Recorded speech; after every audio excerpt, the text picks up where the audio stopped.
how we can actually decompose a function instead of doing a composition of functions.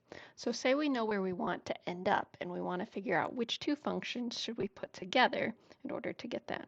So here the function h of x is where we want to end up, and we want to get there by doing the composition f of g of x. So we can think of that as we're going to take this function g, plug it into some function f. So what we want to look for when we're looking at this function h of x is, do we see a function that looks like it's kind of inside of another function? So for example, if we look here inside of the parentheses, we see the function x plus 2. So if we think of that as our inside function, we could call g of x x plus 2. So now imagine if you were to pull out that x plus 2, what all is left? So in our function f, if you were to pull out the x plus 2, you would still have 1 over, and you would have something being squared. Well, in our function f, we need to say where to plug in this x plus 2, and we represent that with our variable x. So if we were to call this 1 over x squared, think about what this is telling us to do. It's saying take this function x plus 2 and put it in place of that x, which would give us 1 over x plus 2 squared. It turns out there's actually multiple correct answers to this question though, because instead of thinking of the inside function as x plus 2, we could have thought of it as x plus 2 squared is all inside of the denominator. So another way that we could have answered this is we could say g of x is the whole quantity x plus 2 squared. So if you were to pull that out, think about what's left then for our function f. So it'd still be 1 over, and then we need to show that we need to plug in for that entire denominator. So we'd have just 1 over x. So in both of these cases, then if you were to do f of g of x, when you take your function g and plug it into your function f, you're going to get 1 over x plus 2 squared.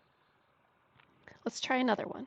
So same idea, we have our function h where we want to end up. Let's think about what's on the inside and then what's on the outside. So one option would be to look inside of our radical and use that as our inside function g. So we could call g of x the stuff inside of our cubed root, which is an x squared plus 5. So imagine pulling that out to try to visualize what else is there. So when we plugged in an x squared plus 5, what did it get plugged into? Well, there needs to be a 4 out in front. We need a cubed root, and we need a minus 2. And then we put the x where we want to plug in that whole function g. So it would be the cubed root of x. So we could have 4 times the cubed root of x minus 2. We would take that x squared plus 5 and plug in. What else could we do? We could have taken the entire cubed root as our function g of x. So we could call g of x the cubed root of x squared plus 5.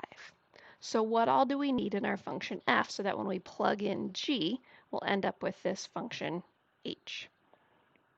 Well, we need the 4 for out in front, and we need the minus 2 at the end. And then we put an x to show where we're going to take this entire function g. It's going to get plugged in there for our x. Or we could even come up with one more here. There's lots of possibilities. We could say g of x is the whole term out in front, so 4 cubed root of x squared plus 5.